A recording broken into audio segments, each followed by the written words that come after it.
Good afternoon, ladies and gentlemen. My name is Dirk Brengelmann, a retired German ambassador, and right now senior fellow at the University of Bonn at the CASIS. The European Strategy Dialogue is an event which we do together here in Bonn, University of Bonn, with the Leiden University in the Netherlands, the Friedrich-Naumann-Foundation, and with their office in Brussels and here in North Rhine-Westphalia, and Charrier from Sirice at the Sorbonne. Today is on European defense, and quite bluntly, it couldn't have been more timely. We had the idea to have this event since quite some time, but the timing was, I would say, superb. We have had other events in our European strategy dialogue dealing with national security strategies, with a particular situation of cooperation with the UK. We had another one which was dealing with Poland after the elections, so a rather topical issue. So we have had debates on more principled issues, more general issues, and on particular situations. So today is on the European defense industry, and I will now pass the floor to our moderator, Jeroen Dobber from the Friedrich-Naumann-Foundation Brussels office, who will introduce our panelists and who will moderate our session.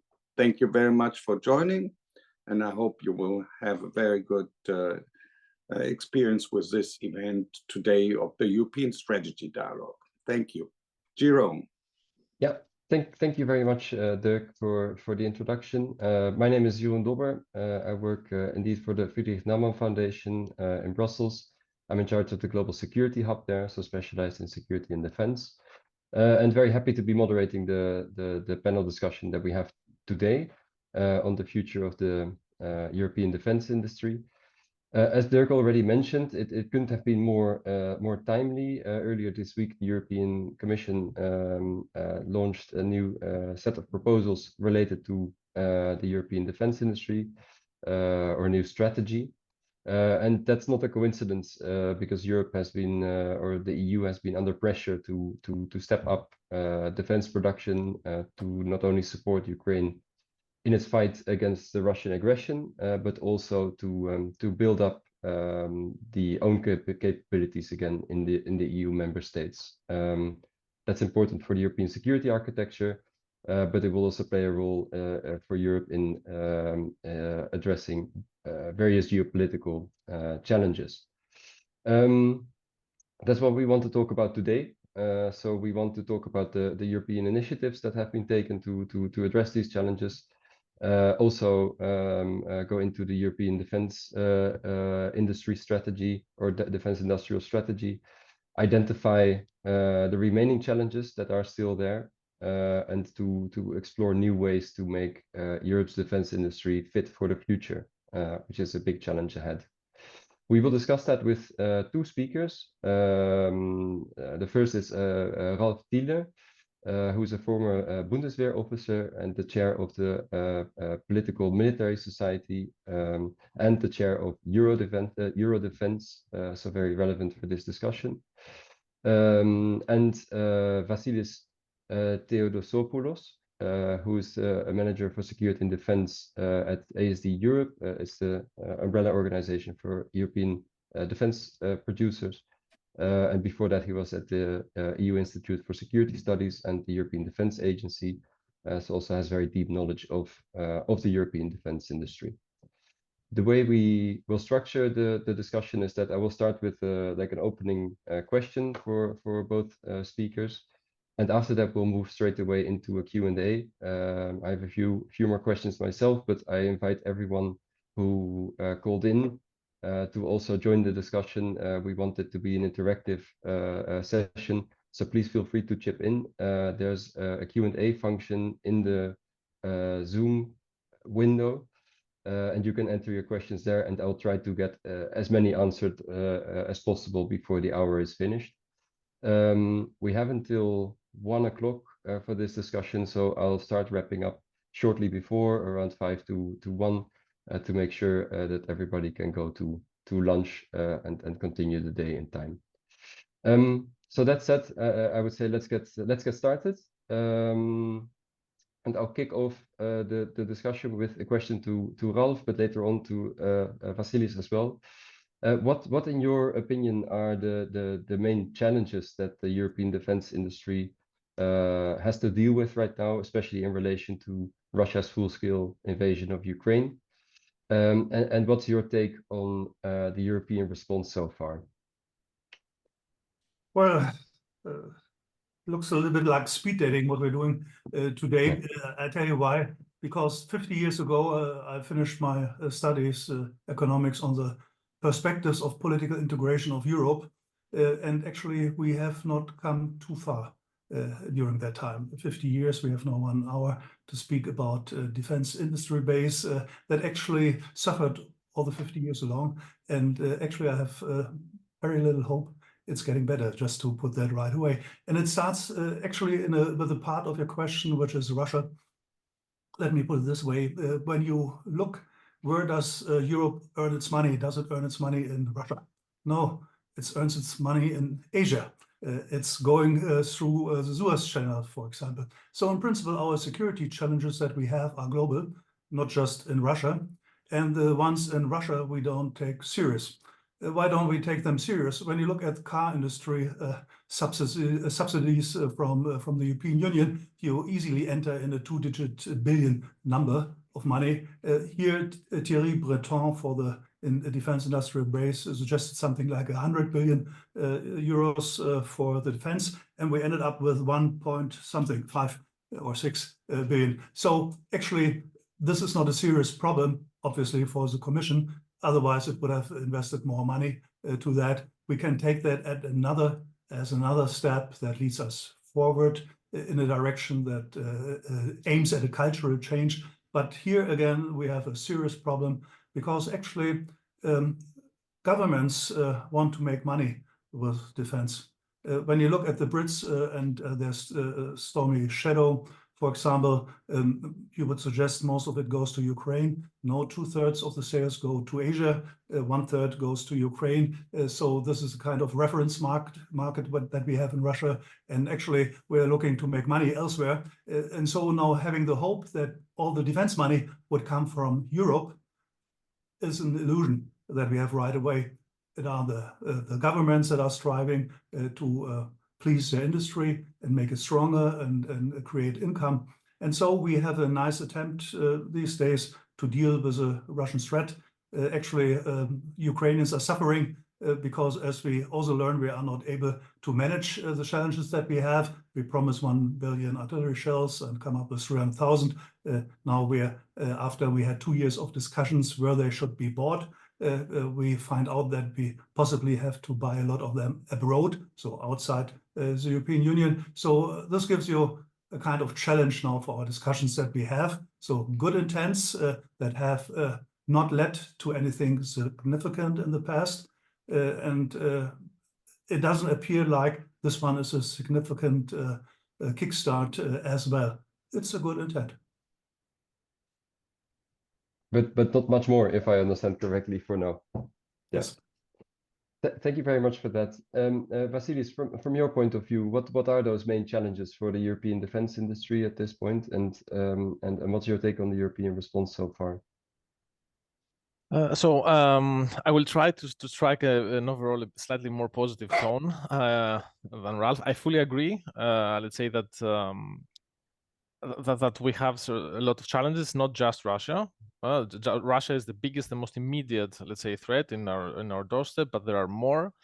And let's say, just as a context, right? The key problem here, the key challenge for the industry, for Europe's defense industry at this point, is that for decades, let's say for at least the last 3 decades, we have lived in a very peacetime mode, right? There has been severe underinvestment, demand has been fragmented, and most of those small budgets for defense investment, defense procurement was spent abroad, right, on non-European products. And now suddenly, after Russia's, let's say, this stage of the invasion, which started, of course, like 10 years ago, at this stage, let's say 2022, suddenly, European industry was asked to ramp up, right? I was asked to produce basically to support a war effort, more or less. It's not on our ground, but it is a support for the Ukrainian war effort. And of course, this cannot happen from one day to another. After 3 decades of operating in peacetime mode, you cannot simply snap your fingers and move to that kind of production of defense industrial production. Basically, the peacetime mode means low production volumes, low speed, dependence on export.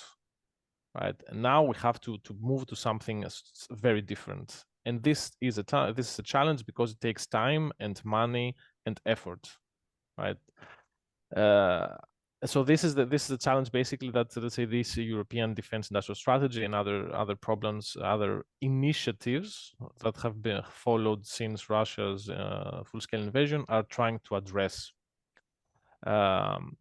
And I will come to that. Let's say the second challenge, which is not immediate, but it's still a challenge for the future of the European defense industry, because after February 2022, a lot of member states that saw the need to rearm and to support Ukraine rapidly, basically turned abroad again.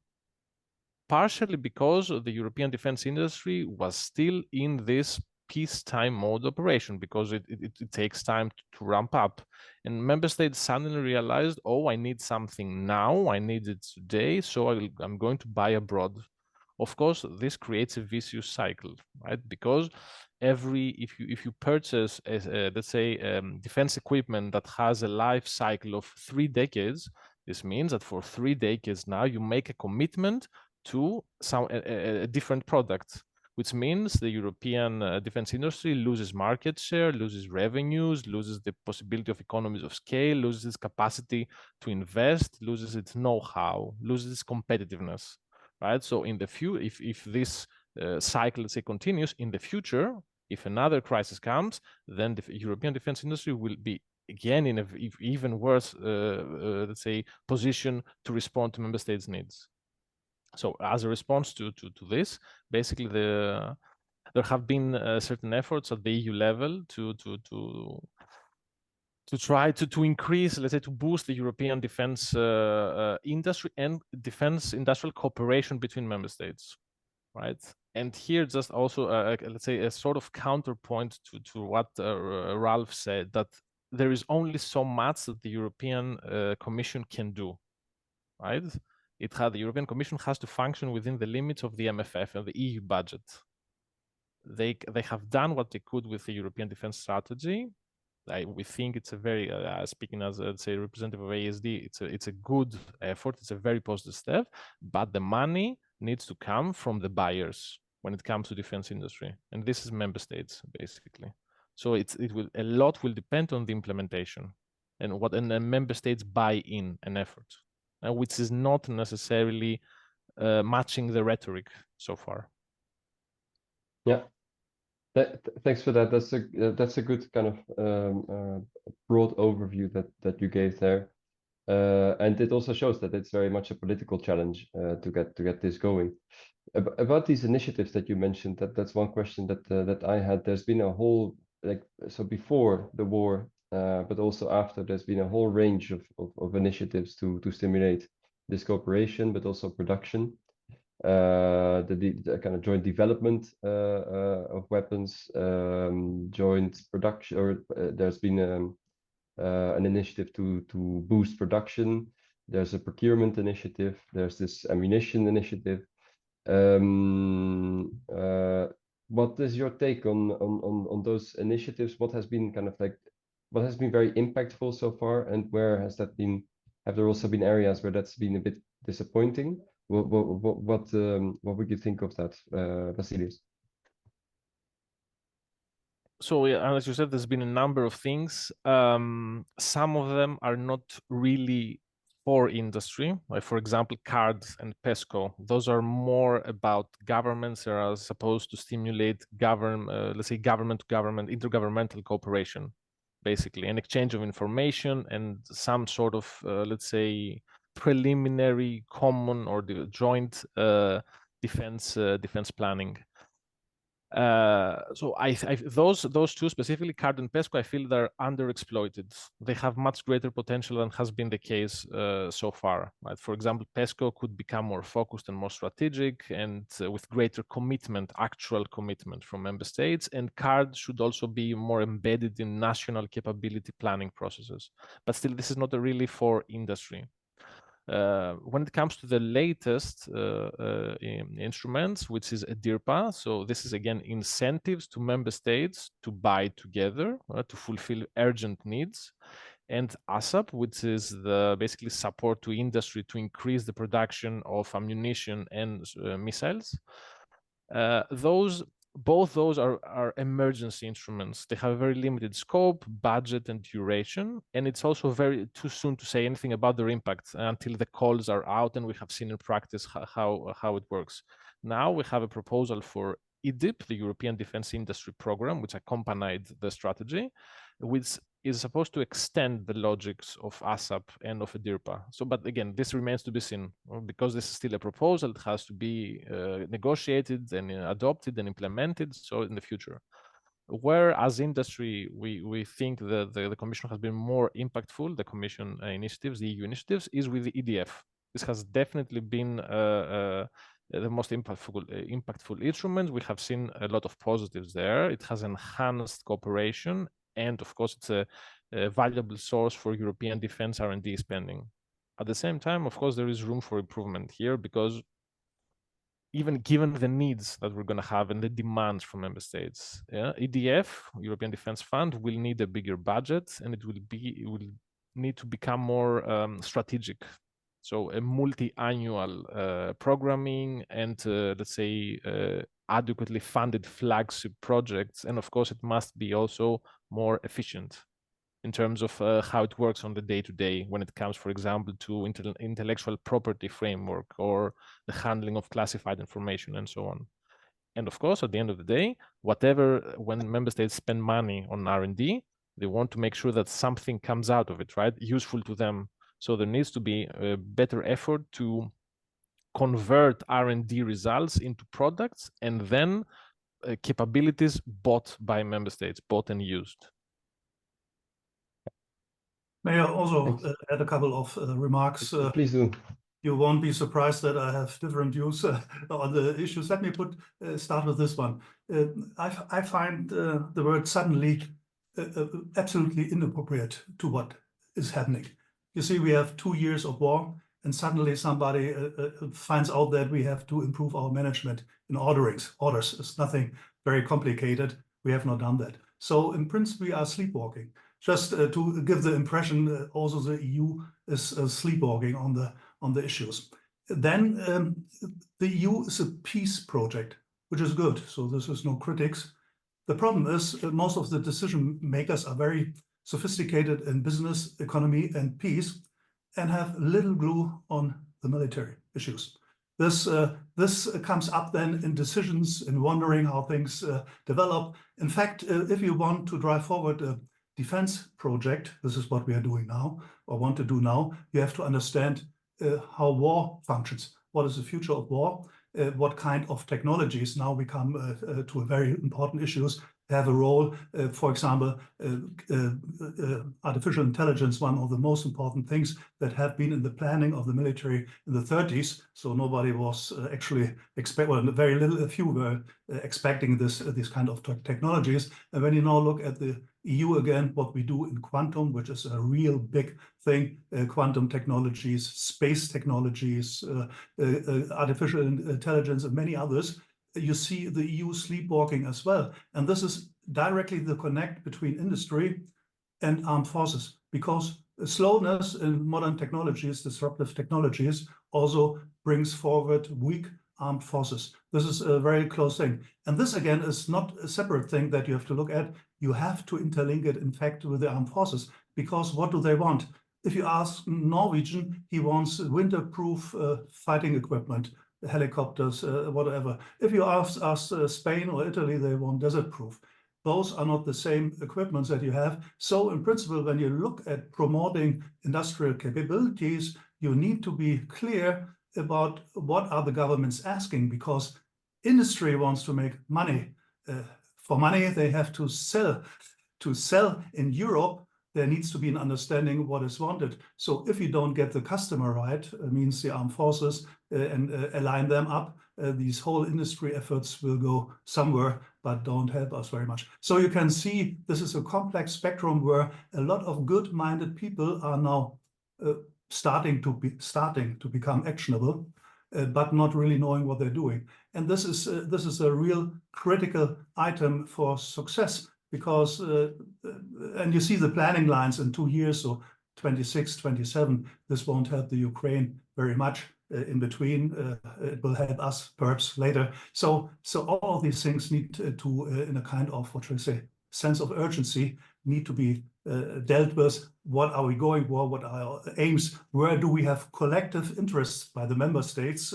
So that then you see there is a customer that buys quantities that interest industry to produce. This is a line that you actually have to look at.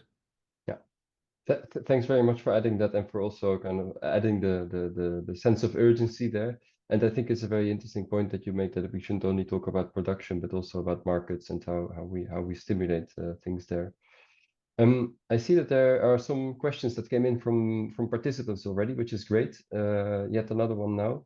I will turn to that in a bit, but before we do so, I wanted to ask Vassilis if you can give. So earlier this week, the European Defence Industrial Strategy was launched. Could you give like a very quick, a very quick summary of some of the highlights from your point of view? What you think kind of stands out, and how it brings together the different instruments?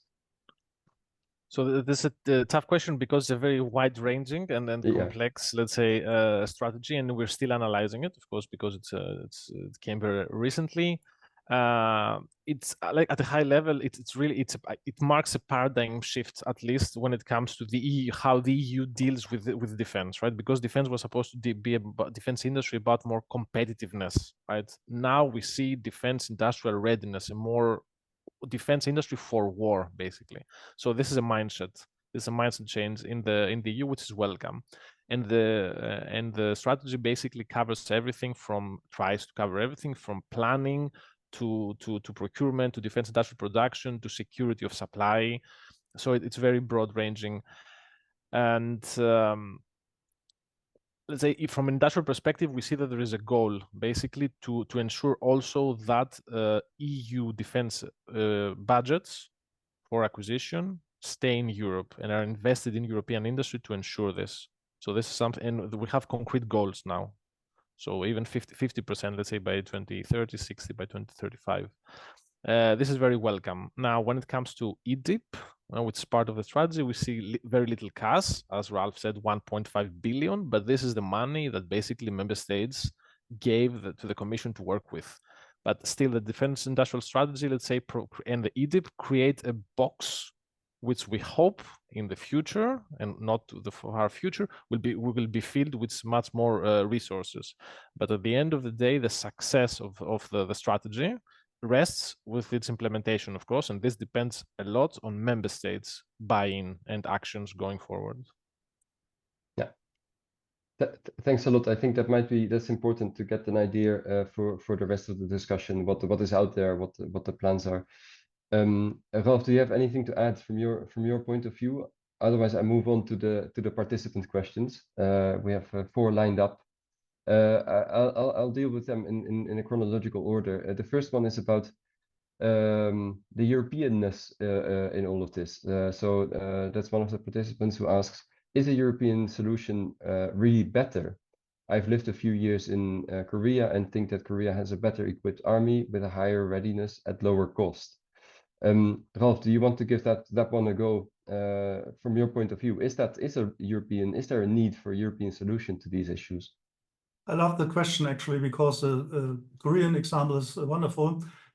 Poland is very much equipment buying these days from South Korea. And in fact, we the Europeans, used arms sales in the past as a way to direct other governments in their policy. So what we experience right now is that Poland is getting into European policies through the armaments through South Korea. And this links to another point. I come to the direct question immediately. We have been, what should I say, we have been outsourced our defense to the US in the past and focused on prosperity, money, income. Now, as we focus on defense in Europe, also with industrial base, we bought much stuff in US. We, in principle, also give away the focus on US support and defense. So these are things that are very important. Now you look at the markets. The big markets, if you want to get rich, you go to Asia. You may pass through the Gulf states, which are very good. Nobody would see Europe first as a market. It's Gulf first, and then, but in particular, the big one is Asia. So our industry will be well advised to sell outside Europe. And in principle, our export strategies should foster this, because if we make a lot of profit with European industry outside Europe, we can buy cheaper in Europe if you get the right prospects. Up to now, we had to pay VAT if we would buy European products, defense products. We would have to pay no VAT if we would buy US products. So the EU Commission was hampering us to buy cheap in Europe, and turning this around is now, in fact, a good culture change looking forward, because it hampered us to buy in the European market. So we will have to find a balance in a nutshell, because there's another aspect that I have to mention. This is the kind of value chains. Right now, many critical items come from outside Europe. In a way, buying more European, becoming more independent from the others means you have to also take a serious look at the value chains. Where do you get what stuff on? What kind of capability are you subsidizing and buying, developing here on the European battlefield? And if you do all of that and balance it well, then it's a wonderful idea. If you don't do it, it kind of disconnects us from the one and only power that really protects us, because we are all pretty weak here. The British have the lowest force level since 1714.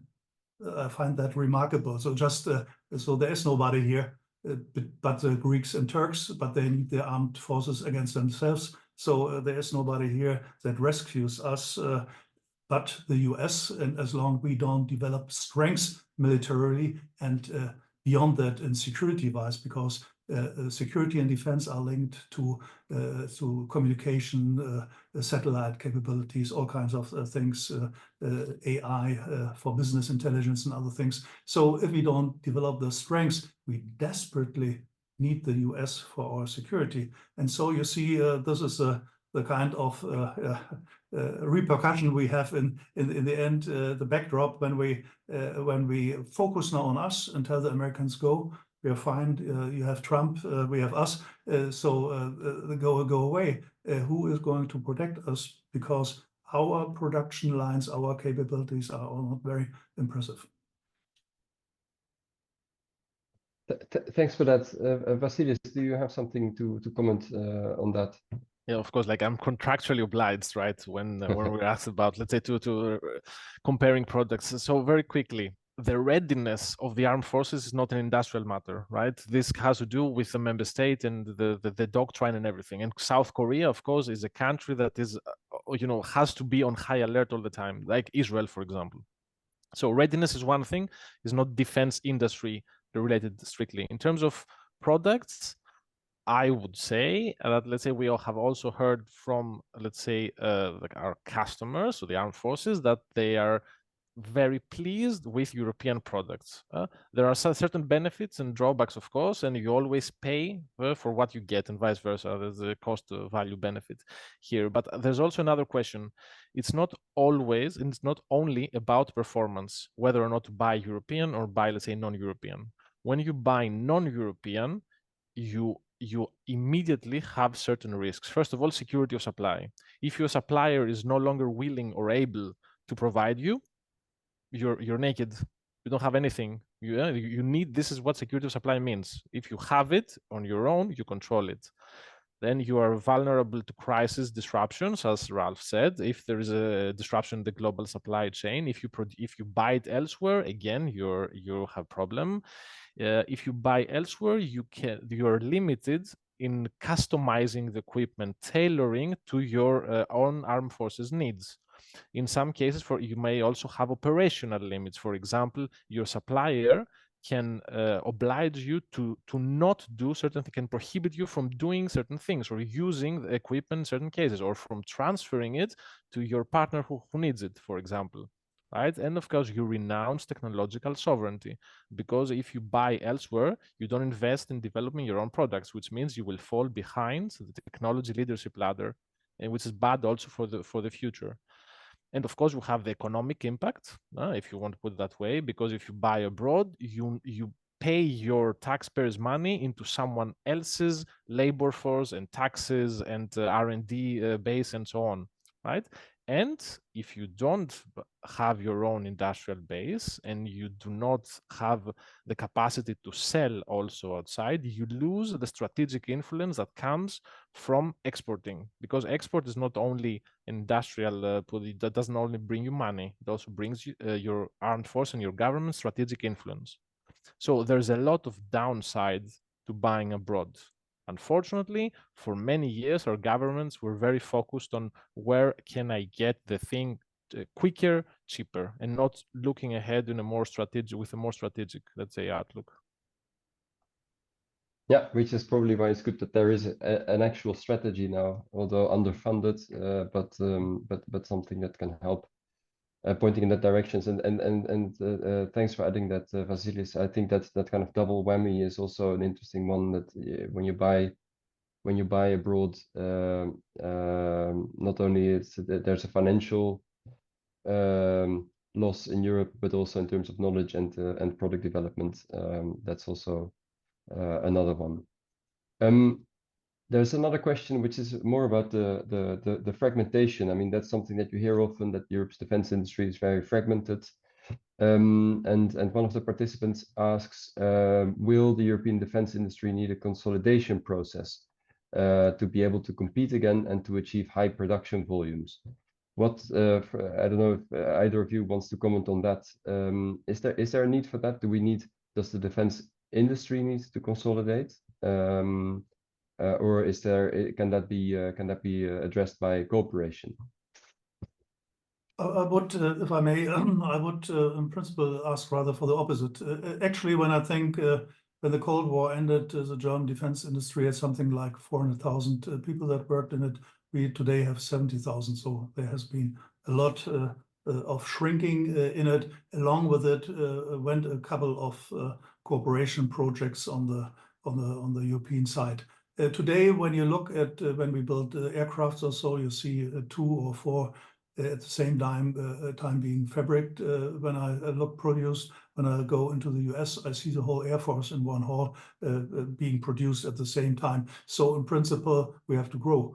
If we want to deal with the challenges, we have to grow in production. And from my political experience and industrial experience that I also have, I would say, you see, the old businesses, let me tell them, the dinosaurs, aircraft, tanks, ships, etc., are very established. They also know how to defend. They also have their lobbies in the political system. It's very difficult to get into that. So if you want to change Europe, you go to the new technologies, artificial intelligence, satellites, quantum capabilities. This is where you can build anything these days. And this is why it's, to me, a little worrisome again that without larger concepts, the EU throws money at the problem, as it does now with the defense industrial base, but it's not too structured what it wants to achieve by throwing the money there. So we need more concept behind the things. For example, I give you space. We have no space architecture. So if you have innovation, innovation comes not with the big companies, it comes with the small, with the SMEs. If they have no architecture in which they could produce their ideas, they go where people have architectures. US, DARPA loves them to come over there. Asian countries love them. Actually, the The Chinese built their quantum technologies with Austrian and Swiss technology that they bought and implemented in China. So you can see exactly what happens if you have no concept and just throw a little money at the issue. So we need to grow. We need to grow in particular in direction of innovation industries. And this should not just happen somewhere. It should be steered, guided, framed by a concept, what we want to achieve with that. And as all of you have heard the issues of hybrid warfare, today most of security issues are outside the armed forces and outside the armed forces. This is perhaps a third of the cake is military, the other 2/3 are civilian, and this is why the dual technologies, the dual use technologies, the technologies you use both in the civilian private sector as in the military sector are getting so much enormous relevance. So your concept also must go beyond the military if you want to hit it, and then you also hit prosperity. So prosperity and security come at the same time, but it won't evolve just by itself. You have to do conceptually something about that. Yeah.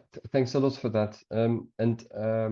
Vassilis, maybe you also have to comment something on this. Can I couple it? There's another question that touches on this, which is about state involvement in the defense market or defense industry. So one of the participants asks, is there a need for more state involvement in the production of military goods? Something that goes further than just industrial policy. Right? I think it's a bit related. Could you see if in your answer if you could comment a bit on that as well? Sure. So on the consolidation question, I agree that we need to grow, but consolidation again not necessarily, and also the answer is changes depending on the segment. Like if you see, for example, in terms of missiles, right? How many missile makers do we have in Europe? Basically, only basically one, right? We have 2 helicopter providers. We have, let's say, so in some segments we are already very consolidated. And we do not want to go overboard. Over consolidation can be a problem. The US, after the Cold War, consolidated, and now increasingly over the past years, there have been reports basically that said, oops, we did it too much now. We have too few players, too few big players, and basically procurement is too expensive, too slow. There's very entrenched interests and so on. So I don't think the problem is not the consolidation of supply or the fragmentation of supply, it's the fragmentation of demand. Because every country orders separately and differently, and often, again, from outside of Europe. So at the end of the day, you end up not with, let's say, with 10 different types of equipment. They're not all European produced, but it's still this hampers interoperability a lot. So briefly, to sum up on the consolidation, I do not think there's a need for consolidating the supply side in terms of industry, especially in the segments we are already very consolidated. When it comes to state involvement, this is a tricky question in the sense that when it comes to defense industry, the state is almost by definition very heavily involved.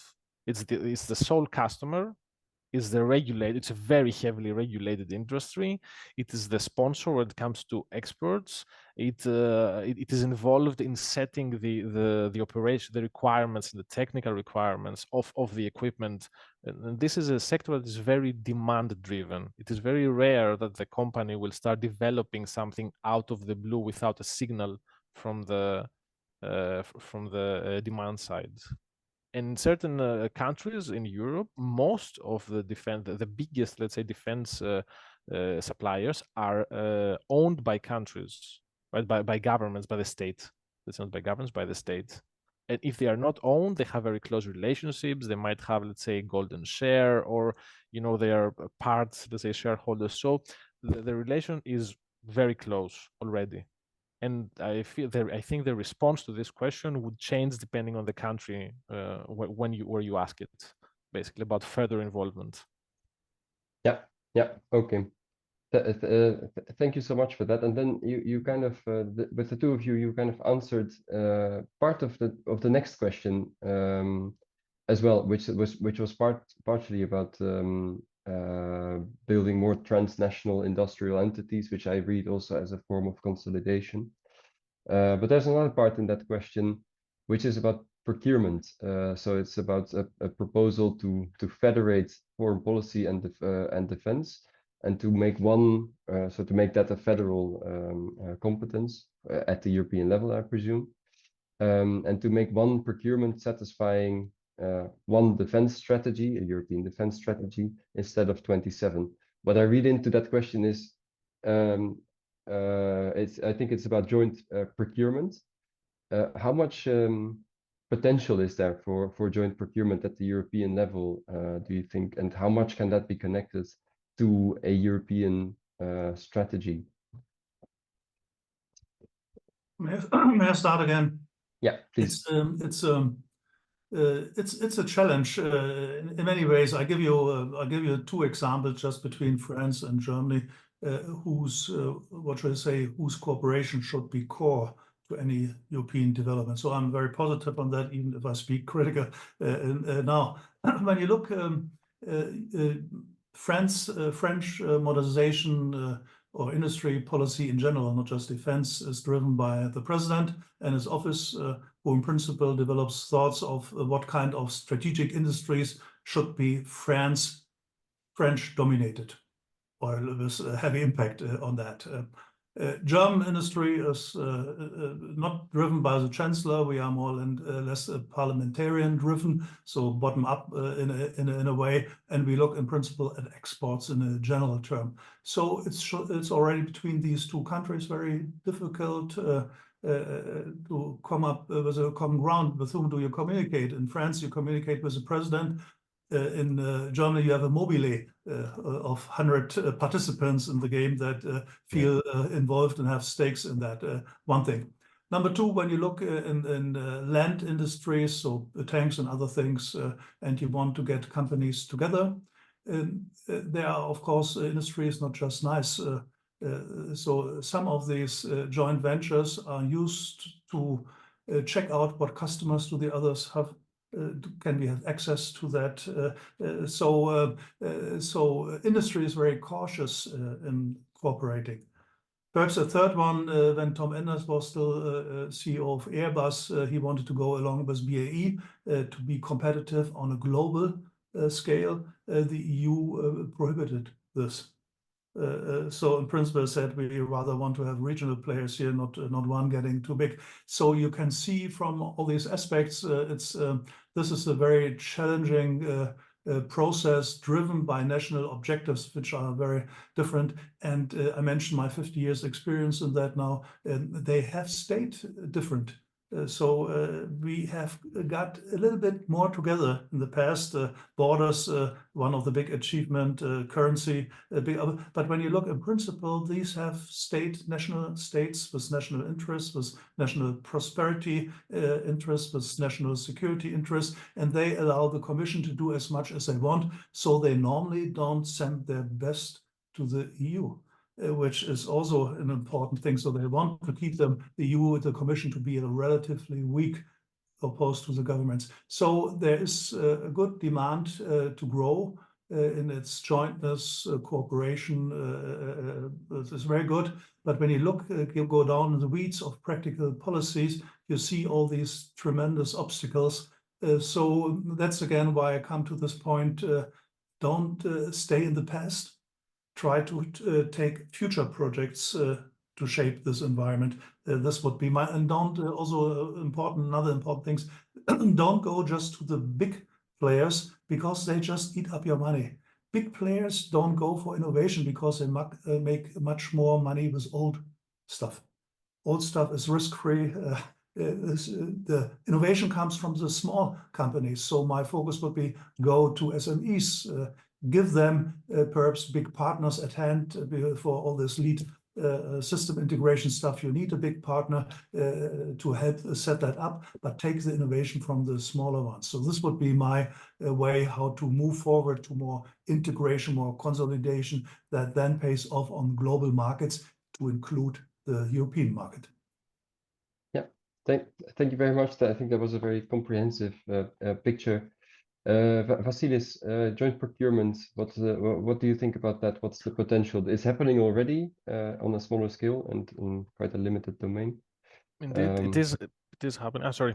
Yeah, go ahead. No, what do you think about that?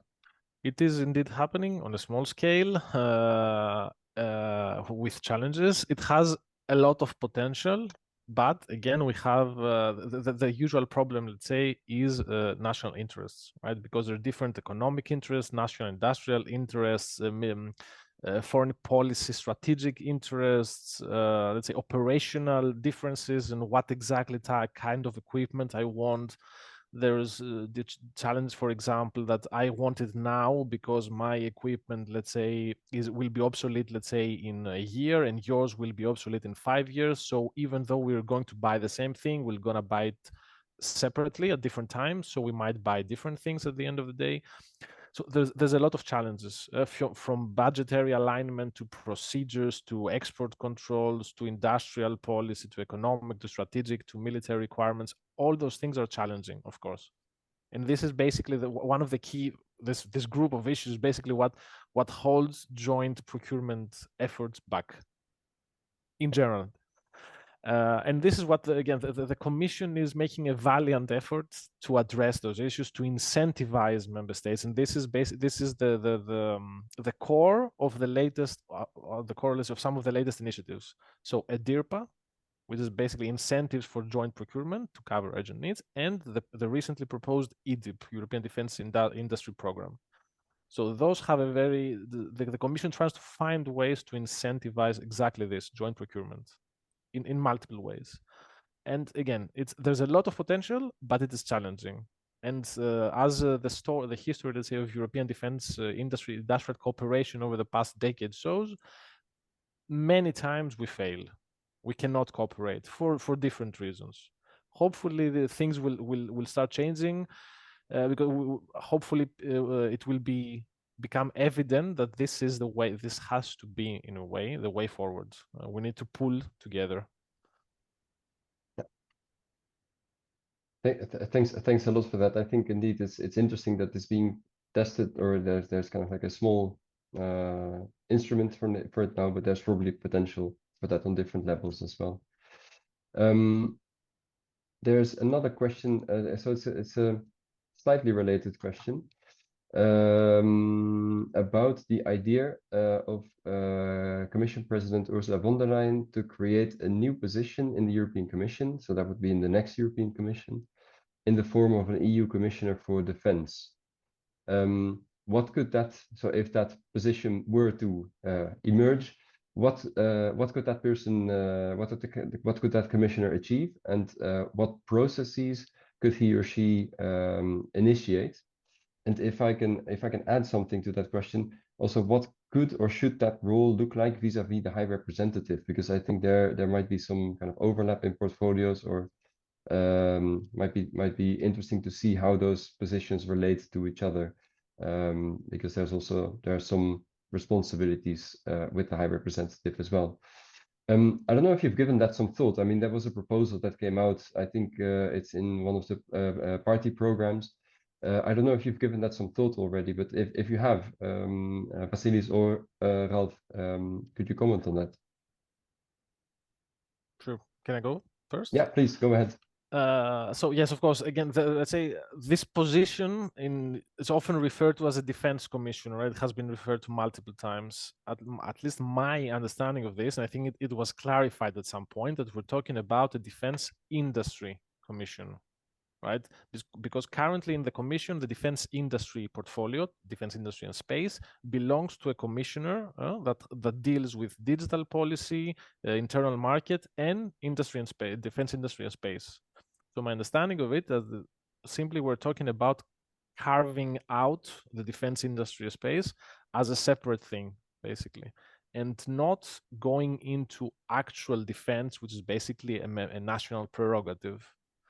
If that is indeed the case, then this commissioner there would be no more overlap, no more or less, than is today the case between, let's say, Commissioner Breton and HRVP Borrell, right? So the High Representative and the commissioner responsible for defense industry space. So if that is the case, if my understanding is correct, then that should basically be the end of the story. There's nothing extra to it, because I cannot imagine that member states will very easily accept a broader commission role in defense more generally, beyond industry. Yeah, perhaps a few words from my side. So when I heard that, you could see a bright smile on my face. So imagine people are talking about a nuclear war with the Russians. People are talking about an offense of Russia against NATO allies, to include the EU. And we set up a commissioner who can order artillery shells. I found that so inappropriate when you really look at the challenge that's there, because the real problems we have on the EU side is that we have tokens in military planning, in capacities and deployments. We have tokens, but we don't have no capability. And obviously, I come back to one of the remarks I made at the beginning with 1.5 billion for this fund versus 100 billion. We don't take this as an issue serious enough. So Mrs. von der Leyen showed that she is going to do something, but not too much. This is my reading of the proposal. So I find that not very striking. Yeah, so a typical European cosmetic solution in that case. Yeah, okay. Thanks for that. We have I think we have time for one or two more questions. So let's see with this one. So the next one is quite a broad one. And I think it would be about the need for production more generally, and maybe concerns related to it. So the question is, wouldn't it be dangerous to build up military power if we are then perceived as a greater threat, I presume, towards Russia? Could a situation similar to the Cold War arise? So that's about the concern of building up more production capacity and armaments. What would be your response to this question? Actually, we're already, if I may again, already beyond the Cold War scenario, because I think it was much more controlled during the Cold War security issues than it was now. We had a steady communication. We had a common understanding, Russians and the rest of the West, how to deal with each other, how to respond to things. What we experience these days is, in fact, a world where military power and besides that, hybrid power that aims at, what should I say, fragmenting governments and societies. So this is the threat of today, where military is a component to that, but perhaps not the most relevant. But it's relevant, but not the most relevant. So in this world that is happening today, very strong, you have to set up your defense, or you volunteer to become victim.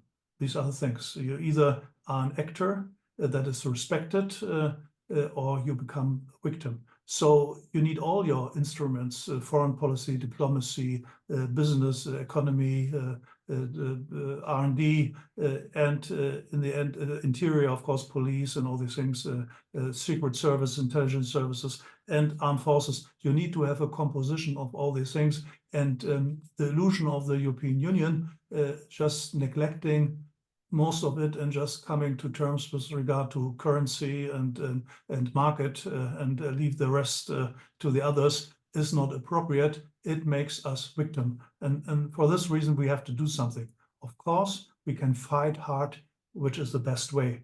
So we should spend thought of this. What is the best way? Where can we come together? And in fact, I would suggest a kind of, what should I say, meeting of top decision makers, not too many people, that would agree on strategic stakes this day, that European leaders feel are of importance. And once you identify the stakes, it's much easier to deal with subsequent questions than how to build them and do that, but so that you get a kind of common understanding. But again, without without security, defense, much broader than just the military, you just become victim. And you can see that not only in Ukraine, but also in Belarus, and also look at neighbors of China. You see, often to Mongolia. In principle, what happens there is corruption, hybrid engagement, or you get a bullet between your ears. No? It's a very easy game there that the mighty play with the less mighty. And this is why we are well advised to do something about that. Thank you so much, Ralph. Vassilis, anything to add to that? Not really. It was very well covered. I fully agree that, let's say, we always operate in Europe under the assumption that, that being strong and able to defend ourselves is somehow provocative. Again, but it's also very provocative, and also, let's say, to be completely defenseless, because this is already, or not, it's already the case. For example, we can see in Ukraine, right? Ukraine was not too strong for Russia. Again, it wasn't Russia felt an immediate threat from Ukraine, or again China's neighbors and so on. So of course we should not be aggressive, right? And Europe has, for the past, I don't know, many decades, has not been aggressive. But on the other hand, we should not be basically ready to give up an open arm. We need to be able to defend ourselves and protect our citizens and our interests at the end of the day, because it always only takes one aggressor basically to create trouble, and we need to be able to stand up for ourselves and protect ourselves and to whatever we hold dear: our sovereignty, our citizens, our prosperity, our interests, and of course our partners and allies. So yeah, I would not agree that, let's say, being able to defend ourselves is in any way provocative. Actually, it has a deterrent effect. A potential rival will think twice. Yeah, thanks for that. And indeed, it takes one aggressor, and we have that aggressor at the moment. It's there. Yeah, thanks. I think I will try to wrap it up, because we're kind of approaching 1 o'clock. So we have to end our discussion soon. I wanted to ask one really quick question, and I'm afraid you would also have to kind of answer it or provide like a short answer to that. So we discussed quite a lot now about how to boost the European defense industry, what is happening, and where things could be heading. I would be interested in hearing a bit from your point of view. If you would have some kind of wish list, what would be the top priority now to boost the European defense industry? I mean, we've had the European Defense Industrial Strategy that was launched earlier this week. It could be something from there, but it could also be something completely new. Well, what would be that one, the top priority from your point of view to boost the European defense industry right now? You can take a second. So feel free to answer when you are ready. Okay, easy to me. Disruptive innovation, is it? Because it is a force multiplier. It multiplies your tanks, ships, and aircraft. Disruptive innovation. So artificial intelligence, quantum, etc. Yeah. Thanks. That was short and sweet. Vassilis. I will make it equally short and sweet, and will be, again, it's a bit more abstract. Political courage, because it takes courage, because everything takes resources and also political support, and so we need political courage also to tell our societies that, look, being defense ready and defense industry ready means that we need, for example, more investment. That defense industry is not evil. It helps our armed forces keep us safe, and we need to invest, and we need to make an effort to support disruptive technologies and better supply chains and so on and so forth. So for me, this would be my number one list, let's say. Okay, that's great. That's great to have on our radar screens, and the participants can take that home, or probably they are at home. That's a call for more disruptive innovation and political courage. So on that note, I'd like to wrap it up. I would like to thank the partners who've been involved in organizing this. So that's the the Cassis Institute at the University of Bonn, University of Leiden, the Sirice Institute at the Sorbonne, and the colleagues at the Friedrich-Naumann-Foundation. I would like to thank the participants who joined the session today and who asked, really, I must say, excellent questions. We usually get good questions, but these ones were really timely and topical. I think we got a good, we answered them, or most of them by now. So really happy to see that there was that much interaction. But most of all, I would like to thank the two speakers that we had today, Ralph and Vassilis. It was really great to have you, and thanks so much for your input in this discussion.